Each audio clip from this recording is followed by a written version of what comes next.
Hello everyone, welcome back to our YouTube channel किताबों की पाठशाला। आज हम पढ़ने वाले हैं क्लास 12 की पॉलिटिकल साइंस यानी कि राजनीतिक विज्ञान के अध्याय 4 सत्ता के वैकल्पिक केंद्र को। ये वीडियो इस चैप्टर का पार्ट 1 होने वाला है। ओके, तो चलिए इस चैप्टर को समझना शुरू करते हैं। सो फ्रेंड, जैसा कि आपको पता है, किसी भी चैप्टर को समझने से पहले अगर उसका नेम हमने समझ लिया, यानी कि उस चैप्टर का नाम हमने समझ लिया, तो समझो हमारा आधा काम हो गया। तो ये चैप्टर भी बिल्कुल ऐसा ही है। अगर इसका नाम हमने समझ लिया तो हमें अच्छे से चैप्टर समझ में आ जाएगा। तो देखिए, इसका नाम है सत्ता के वैकल्पिक केंद्र। अब इस लाइन का या इस शब्दों के समूह का क्या मतलब है? तो इसका मतलब ये है कि जैसा हमने अध्याय 3 में पढ़ा था कि पूरी दुनिया में अमेरिका का वर्चस्व है। किसका वर्चस्व है? अमेरिका का वर्चस्व है। यानी कि पूरी दुनिया की सत्ता का उपभोग कौन कर रहा है? आज अमेरिका कर रहा है। तो क्या भविष्य में ऐसे कोई सत्ता के विकल्प उपस्थित है? विकल्प यानी कि ऐसी कोई कंट्री, ऐसे कोई देश, यानी कि ऐसे संगठन कोई उपस्थित है जो आगे चलकर अमेरिका को टक्कर दे सके, यानी कि फ्यूचर में जाकर वो भी इस सत्ता का उपभोग कर सके। तो आज के इस चैप्टर में हम उन्हीं संगठनों, समुदाय या कह सकते हैं उन्हीं कंट्रियों के बारे में पढ़ेंगे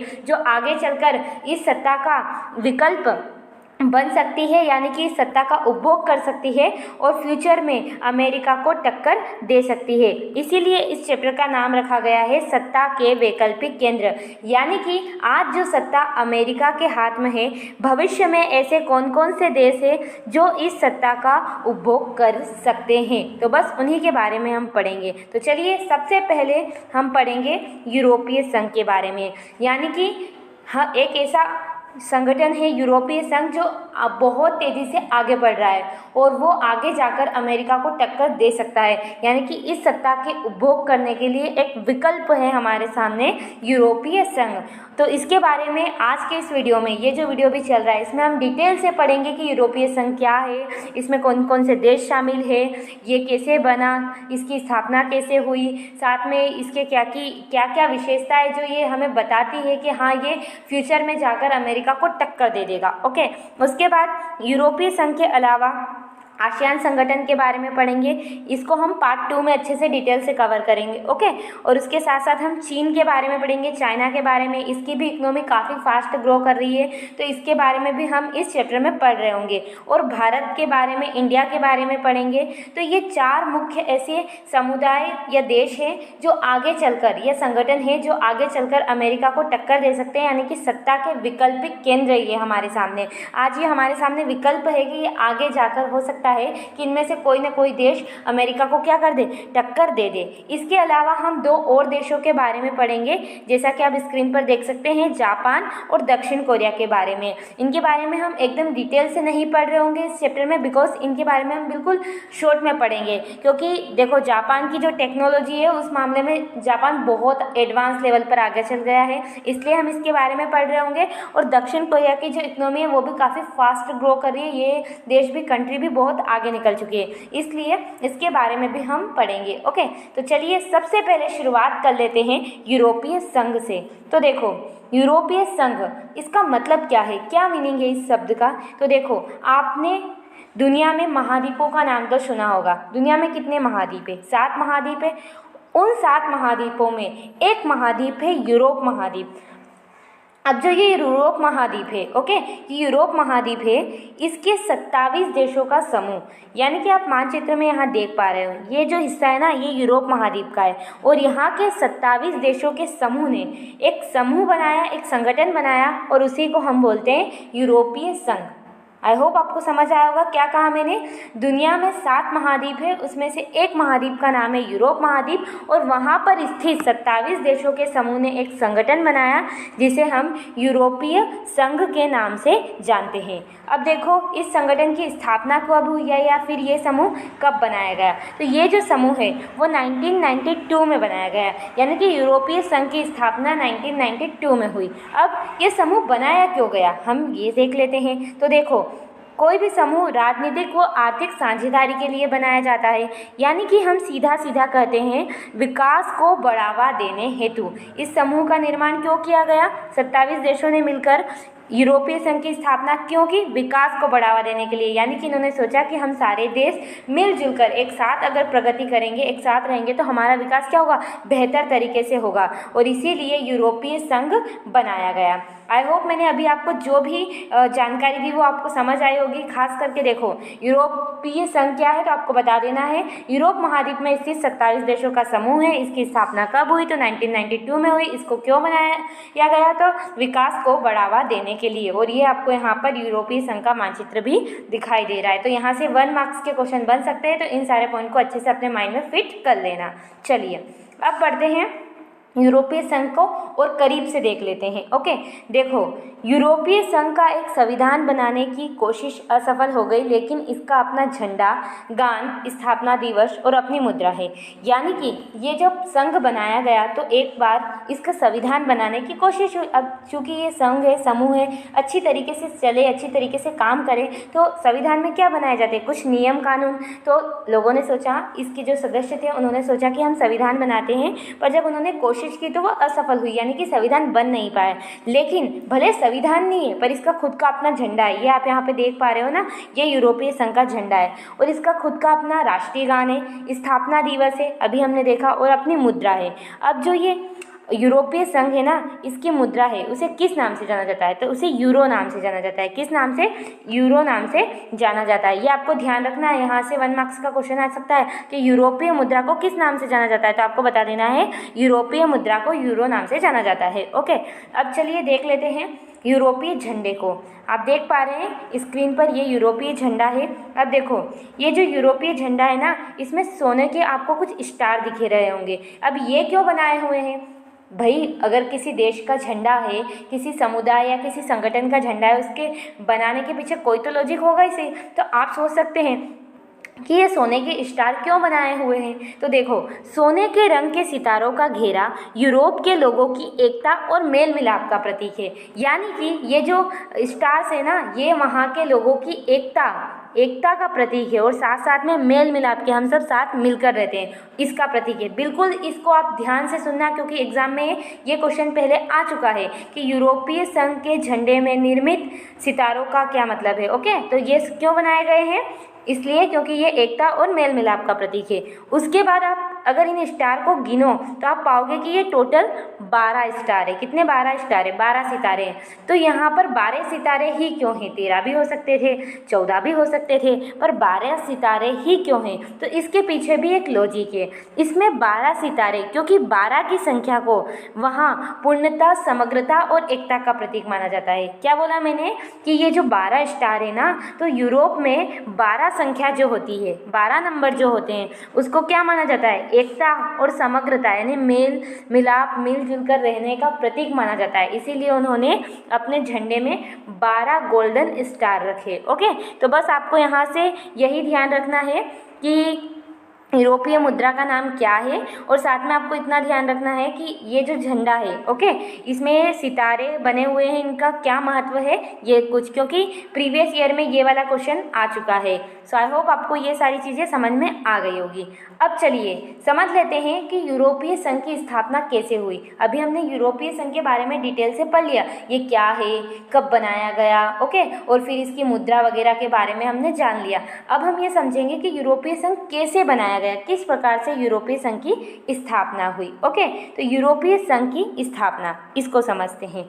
देखो फ्रेंड्स, आप सभी को पता है दूसरे विश्व युद्ध की सबसे ज़्यादा बर्बादी यूरोप ने झेली है। आपने अपने अध्याय 2 में पढ़ा होगा कि जब सेकेंड वर्ल्ड वॉर हो रहा था, दूसरा विश्व युद्ध हो रहा था, तो सबसे ज़्यादा जो बर्बादी थी ना, वो यूरोप ने झेली थी। क्योंकि यूरोप क्या बन चुका था?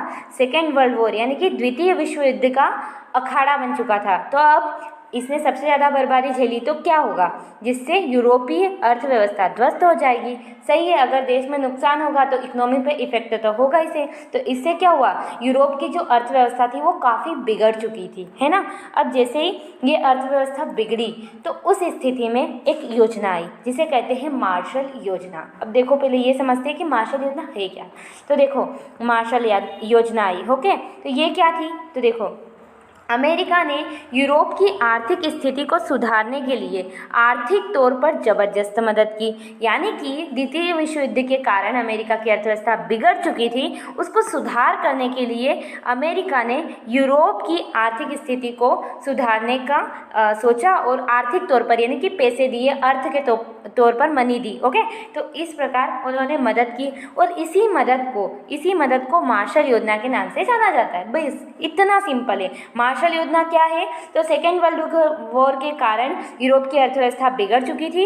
उस बिगड़ी अर्थव्यवस्था को सुधारने के लिए अमेरिका ने आर्थिक तौर पर मदद की और उसी मदद को मार्शल योजना के नाम से जाना जाता है। पर अभी हमें मेन कॉन्सेप्ट क्या है समझना कि यूरोपीय संघ की स्थापना कैसे हुई। पर आपको यहाँ पे बस ये ध्यान रखना है कि मार्शल योजना क्या है।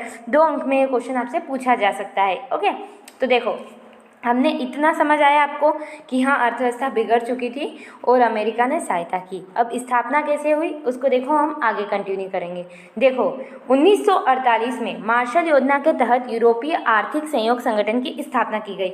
यानी कि जब अमेरिका ने मदद की यूरोप की, तो फिर वहाँ पे क्या हो गया, 1948 में यूरोपीय आर्थिक सहयोग संगठन बनाया गया। यूरोप के देशों ने सोचा कि अब अमेरिका हमारी मदद कर रहा है तो हम क्या कर लेते हैं, एक यूरोपीय आर्थिक सहयोग संगठन बना लेते हैं। और जैसे ही उन्होंने ये संगठन बनाया उनको बहुत ज़्यादा फ़ायदा होने लगा। तो फिर उन्होंने 1949 में यूरोपीय राजनीतिक परिषद का गठन कर लिया। जब उन्हें आर्थिक तौर पर फ़ायदा होने लगा तो उन्होंने सोचा कि हम राजनीतिक तौर पर भी मिल जाते हैं और फिर उन्होंने राजनीतिक परिषद का गठन कर लिया। अब राजनीतिक परिषद का जैसे ही गठन किया और उधर आर्थिक सहयोग संगठन पहले से तैयार था तो उनकी इकोनॉमी एकदम फास्ट ग्रो करने लगी। और जैसे ही उनकी इकोनॉमिक ग्रो करी, यानी कि इसके गठन के परिणाम स्वरूप यूरोप के पूंजीवादी देशों की अर्थव्यवस्था के आपसी एकीकरण की प्रक्रिया चरम ढंग से आगे बढ़ने लगी। यानी कि सारे देशों की जो अर्थव्यवस्था है वो बहुत तेज़ी से आगे बढ़ने लगी। तो इसके परिणाम स्वरूप वो इससे खुश हो गए कि भैया हमने संगठन बनाया और हमारी इकोनॉमी काफ़ी आगे जा रही है। तो इसके परिणाम स्वरूप 1957 में यूरोपीय इकोनॉमिक कम्युनिटी का गठन किया। उन्होंने कहा अभी तक हमारी संगठन बने हुए थे, अब हम क्या कर लेते हैं, इकोनॉमिक कम्युनिटी बना लेते हैं, क्योंकि हम प्रगति तो कर ही रहे हैं, हमारी इकोनॉमी तो आगे बढ़ी रही है। और फिर 1957 में उन्होंने यूरोपीय इकोनॉमी का गठन कर लिया, यूरोपीय इकोनॉमिक कम्युनिटी का। अब आप सोच रहे होंगे क्या एक के बाद एक गठन हो रहे हैं, तो बिल्कुल चिंता मत कीजिए। अभी जो मैं आपको बता रही हूँ बस आप वो अच्छे से सुनिए। ओके, आगे हम एक फ्लो चार्ट से समझेंगे कि कैसे स्थापना हुई, तो आपको बिल्कुल अच्छे से समझ आ जाएगा। देखो अभी मैंने बोला कि सबसे पहले उन्होंने यूरोपीय आर्थिक सहयोग संगठन बनाया, उसके बाद राजनीतिक, अब दोनों में फ़ायदा हुआ तो उन्होंने यूरोपीय आर्थिक कम्युनिटी बना ली। अब जैसे उन्होंने कम्युनिटी बनाई तो पार्लियामेंट का गठन कर लिया। ओके, अब पार्लियामेंट के गठन से क्या हो गया, इस संगठन को राजनीतिक स्वरूप प्राप्त हो गया। और जैसे ही राजनीतिक स्वरूप प्राप्त हुआ पार्लियामेंट में बात रखी गई और 1992 में इस प्रक्रिया की परिणति यूरोपीय संघ की स्थापना के रूप में हुई। यानी कि इस प्रकार क्या हो गई, यूरोपीय संघ की स्थापना हो गई। अब अगर आपको समझ आया हो कि यूरोपीय संघ की स्थापना कैसे हुई तो बहुत बढ़िया बात है, और अगर नहीं समझ आया तो टेंशन मत लो, अभी मैं आपको फ्लो चार्ट से समझाऊंगी, आपको बिल्कुल अच्छे से समझ में आ जाएगा। चलिए देखो, सबको मैंने मार्शल योजना के बारे में बताया। क्या है मार्शल योजना, तो अमेरिका ने यूरोप की सहायता की थी, उसी को हम मार्शल योजना कहते हैं। क्यों की थी, क्योंकि सेकेंड वर्ल्ड वॉर के कारण जो यूरोप की अर्थव्यवस्था थी, ओके, वो क्या हो चुकी थी, बिगड़ चुकी थी। अब देखो जैसे ही मार्शल योजना आई उसके तहत यूरोपीय आर्थिक सहयोग संगठन बनाया गया। अब ये संगठन बना तो उनकी इकोनॉमी अच्छे तरीके से आगे बढ़ने लगी, तो उन्होंने सोचा कि हम राजनीतिक तौर पर भी एक हो जाते हैं और यूरोपीय राजनीतिक परिषद का गठन हुआ। जैसे ही इसका गठन हुआ उनकी जो इकोनॉमी है वो बहुत अच्छे से ग्रो करने लगी। तो फिर उन्होंने एक कम्युनिटी बना ली जिसका नाम दिया उन्होंने यूरोपीय इकोनॉमिक कम्युनिटी। और जैसे ही ये कम्युनिटी बनी कि पार्लियामेंट का गठन हो गया, यानी कि यूरोपीय पार्लियामेंट बन गई। अब पार्लियामेंट बनते ही वहाँ पर बात रखी गई कि हम एक यूरोपीय संघ बना लेते हैं और फिर 1992 में यूरोपीय संघ की स्थापना हो गई, यानी कि यूरोपीय संघ बन गया। ये यहाँ पे 2 लिखा हुआ है, प्रिंट मिस्टेक है। ओके, तो आया आपको समझ में कि यूरोपीय संघ की स्थापना कैसे हुई। मार्शल योजना आती है जिससे यूरोपीय आर्थिक सहयोग संगठन बनता है, वो सोचते हैं हम राजनीतिक परिषद भी कायम कर ले और राजनीतिक परिषद का गठन करते हैं। फिर यूरोपीय इकोनॉमिक कम्युनिटी बनती है, पार्लियामेंट बैठती है और उसके बाद 1992 में यूरोपीय संघ की स्थापना हो जाती है। सो आई होप अब आपको अच्छे से क्लियर होगा कि यूरोपीय संघ की स्थापना कैसे हुई। अब चलिए, हमने ये सब तो पढ़ लिया कि यूरोपीय संघ है क्या और इसकी स्थापना कैसे हुई। अब हम देखते हैं यूरोपीय संघ की कुछ ऐसी विशेषताएं, यूरोपीय संघ की कुछ ऐसी बातें जो हमें ये प्रूफ देगी कि हाँ, आगे जाकर यूरोपीय संघ अमेरिका को टक्कर दे सकता है यानी कि सत्ता का एक विकल्प बन सकता है। तो चलिए अब समझने वाले हैं यूरोपीय संघ की विशेषताएं। ध्यान से सुनना, ये 5 अंक में आपको क्वेश्चन आपकी एग्जाम में देखने को मिल जाएगा, तो बिल्कुल ध्यान से इसको समझना। देखो, क्वेश्चन है यूरोपीय संघ की विशेषताएं क्या है, और एक और यहाँ से इसी तरह का एक क्वेश्चन बन के आता है कि यूरोपीय संघ को क्या चीज़ें एक प्रभावी क्षेत्रीय संगठन बनाती है। तो भी आपको जो अभी मैं समझाऊंगी वही उत्तर देना है। चलिए समझते हैं। देखो, यूरोपीय संघ का आर्थिक, राजनीतिक, व्यापारिक, सैन्य तथा कूटनीतिक पक्ष काफ़ी मजबूत है और अत्यधिक प्रभावी भी है। यानी कि जो यूरोपीय संघ है ना, वो आप आर्थिक क्षेत्र में देख लो, राजनीतिक क्षेत्र में देख लो, व्यापार के मामले में, सेना के मामले में, कूटनीतिक पक्ष में देख लो, बहुत ज़्यादा आगे निकल चुका है। देखो, एक एक करके इनको समझेंगे। सबसे पहले देखो, यूरोपीय संघ की सबसे बड़ी विशेषता है उसकी खुद की पहचान, यानी कि एक संगठन है और उसकी पहचान भी है। अब उसकी पहचान क्या है, अभी हमने आगे पढ़ी थी। यूरोपीय संघ का अपना झंडा है ना, अपना झंडा है, राष्ट्रगान है, स्थापना दिवस है, साथ में अपनी मुद्रा यूरो है, जो उसकी क्या है, विशिष्ट पहचान दर्शाती है। तो पहली विशेषता तो आपको बता देनी है कि यूरोपीय संघ की पहचान, उसकी पहली विशेषता है उसके पास झंडा, राष्ट्रगान, मुद्रा, सारी चीज़ें अवेलेबल है, सिर्फ संविधान को छोड़कर। ओके, तो ये तो हो गई पहली विशेषता। अब उसके बाद यूरोपीय संघ की दूसरी विशेषता है उसका व्यापारिक प्रभाव। अब व्यापारिक प्रभाव क्या है इसका, देखो, विश्व व्यापार में यूरोपीय संघ का व्यापार अमेरिका से 3 गुना ज़्यादा है। समझ रहे हो आप, विश्व व्यापार यानी कि पूरी दुनिया में जितना भी व्यापार होता है उसमें जो यूरोप का व्यापार है ना, वो सबसे ज़्यादा है। यहाँ तक कि अमेरिका से भी 3 गुना, 3 बार डबल इतना ज़्यादा है। तो सोच सकते हो इसका व्यापारिक प्रभाव पूरी दुनिया में तो होगा ही सही। इसी के चलते अमेरिका और चीन से जुड़े व्यापारिक विवादों में यूरोपीय संघ पूरी धौंस के साथ बात करता है। यानी कि देखो, अब हमारे पास इतनी पावर है, यानी कि यूरोपीय संघ के पास इतना बड़ा व्यापार है, तो वो किसी से डरेगा क्या, चाहे वो फिर अमेरिका ही क्यों ना हो। तो वो अमेरिका और चीन से जो व्यापार रिलेटेड कोई भी विवाद हो जाते हैं, वहाँ भी पूरी धौंस यानी कि ताकत के साथ बात करता है। तो ये तो इसकी दूसरी विशेषता हो गई। ओके, सॉरी, दूसरी विशेषता है। और साथ में यह विश्व व्यापार संगठन जैसे अंतर्राष्ट्रीय व्यापार संगठनों के अंदर एक महत्वपूर्ण समूह के रूप में काम करता है। यानी कि इंटरनेशनल लेवल पर जो भी संगठन बने हुए हैं, जो भी ऑर्गेनाइजेशन है व्यापार से जुड़ी हुई, उनमें भी यूरोपीय संघ का बहुत बड़ा रोल है। ओके, तो ये इसकी क्या हो गई, दूसरी विशेषता हो गई। चलिए अब देखते हैं यूरोपीय संघ की तीसरी विशेषता। तीसरी विशेषता है यूरोपीय आर्थिक शक्ति। आर्थिक यानी कि अर्थ, पैसे के तौर पर ये कितना पावरफुल है, इसको आप समझेंगे। देखो, सबसे बड़ी बात, 2005 में यूरोपीय अर्थव्यवस्था दुनिया की सबसे बड़ी अर्थव्यवस्था है। समझ रहे हैं आप कितना पावरफुल है पैसे के मामले में भी।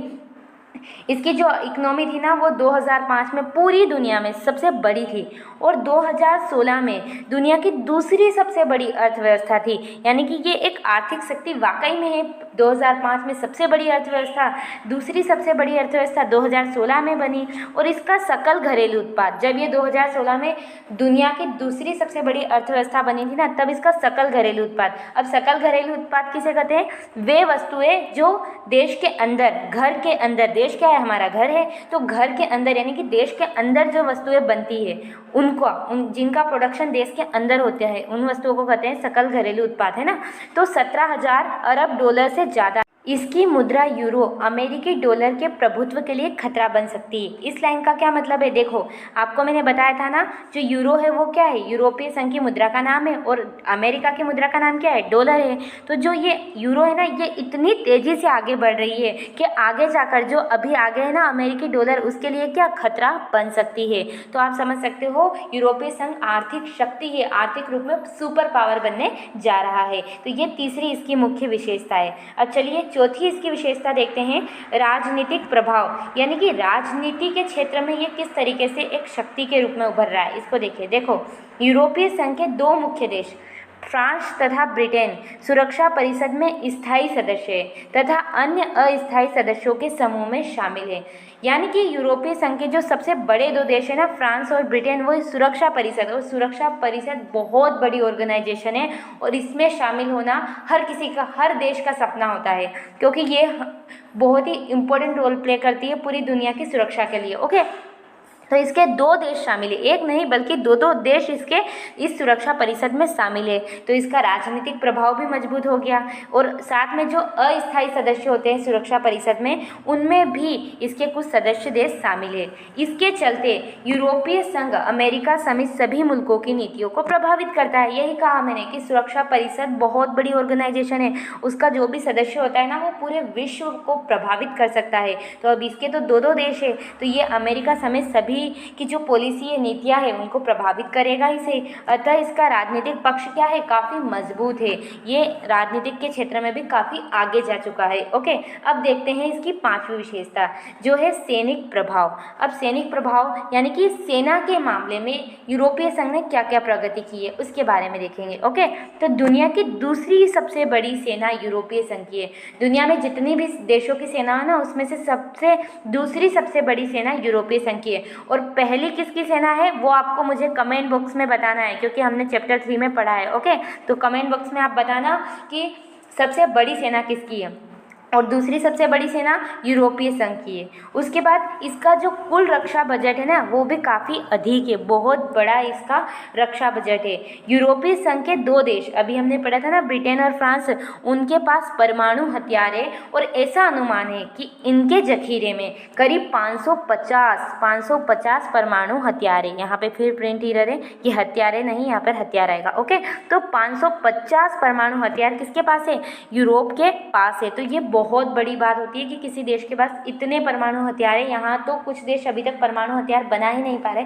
कुछ ही देश बना पाए हैं, वहाँ यूरोपीय संघ के पास इतने ज़्यादा परमाणु हथियार है, तो ये काफ़ी बड़ी बात है। तो ये थी यूरोपीय संघ की कुछ विशेषताएं। हमने इनको अच्छे से समझ लिया कि यूरोपीय संघ की क्या क्या विशेषताएं। आपको बिल्कुल माइंड में इसको भी अच्छे से फिट कर लेना है, क्योंकि ये क्वेश्चन आपको एग्जाम में देखने को मिल सकता है। ओके, अब देखो हमने यूरोपीय संघ की विशेषताएं समझ ली, अब हम यूरोपीय संघ की कुछ कमियों को देखेंगे। अगर विशेषता है तो ऑफकोर्स कुछ कमियां भी होगी। तो चलिए समझते हैं यूरोपीय संघ की कमियां।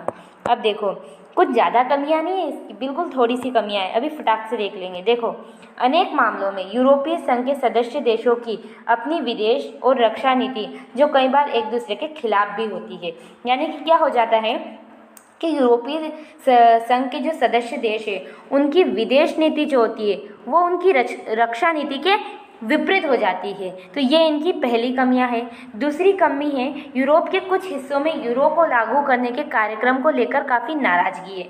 यानी कि यूरोप की जो मुद्रा है ना, यूरो, उसको कुछ देश एक्सेप्ट नहीं कर रहे हैं। वो मतलब बोल रहे हैं कि हम इस मुद्रा को नहीं मानते हैं, यूरो को नहीं मानते हैं। तो इसके लिए काफ़ी नाराज़गी चल रही है, तो ये भी एक उसकी कमी है। उसके बाद देखो इसके उदाहरण में है डेनमार्क और स्वीडन ने मजिस्ट्रेट संधि यूरोपीय मुद्रा यूरो को मानने का प्रतिरोध किया। यानी कि डेनमार्क और जो स्वीडन है ना, वहाँ पर ये इन मुद्रा को नहीं मानने का प्रतिरोध करते हैं। ओके, तो ये थी यूरोपीय संघ की कुछ कमियाँ। सो आई होप आपको ये वीडियो पसंद आया होगा। हमने इस वीडियो में डिटेल से यूरोपीय संघ के बारे में पढ़ा था। अगर आपको ये वीडियो पसंद आया हो तो प्लीज़ वीडियो को लाइक कर देना, शेयर कर देना, हमारे चैनल को सब्सक्राइब कर देना। मिलते हैं अपने अगले वीडियो में। धन्यवाद।